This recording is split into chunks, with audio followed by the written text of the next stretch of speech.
So, time conversions muna tayo, no? So, itong time conversions na to, napaka-importante nito sa project management, napaka-importante nito sa physics, hindi na sa physics, napaka-importante nito sa science.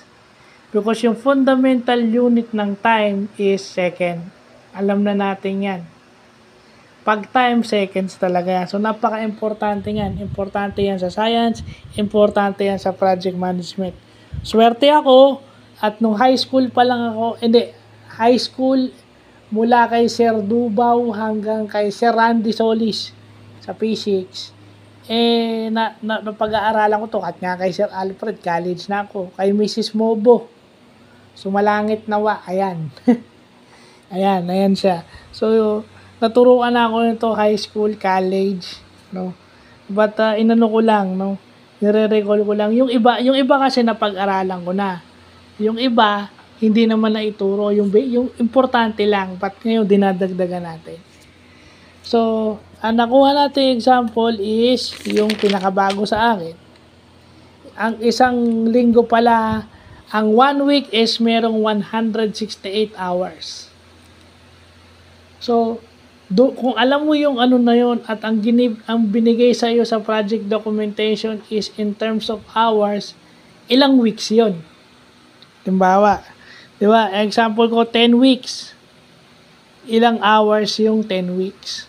So, factor level unit, pag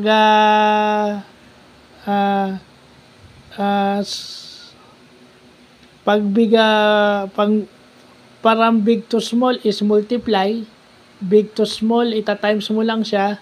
So, maghahanap ka lang ng maka-cancel sa baba. So, that would be over 1. Pagka small to big, yung 1 naman na nasa taas, din magdi-divide ka. So, 10 weeks is merong 1,680 hours. So, napaka-importante nga sa project management. Super duper importante nga sa project management. Hindi lang sa science, pati sa project management.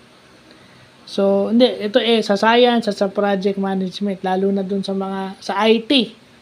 Kung gumagamit kayo ng agile, kasi ang project nyo is weeks lang. So, very fundamental itong time conversion sa inyo. Kasi yung iba, walang pakialam sa documentation gusto program agad Kung may pakialam kayo sa documentation, technical. Pero hindi nyo alam, ang fundamental para kayo laging on schedule is itong time conversions. So, sa 1,680 hours, ano na yung nagagawa nyo? On schedule ba kayo o hindi? Halimbawa, in 10 weeks, you're given 25 weeks. So, sa 10 weeks pa lang, sa 1,680 hours, on schedule ba kayo o hindi? Para malaman nyo na anong gagawin nyo, given yung hours at ilang weeks yun, maplano nyo na kung paano nyo gagawin. So, yun lang po.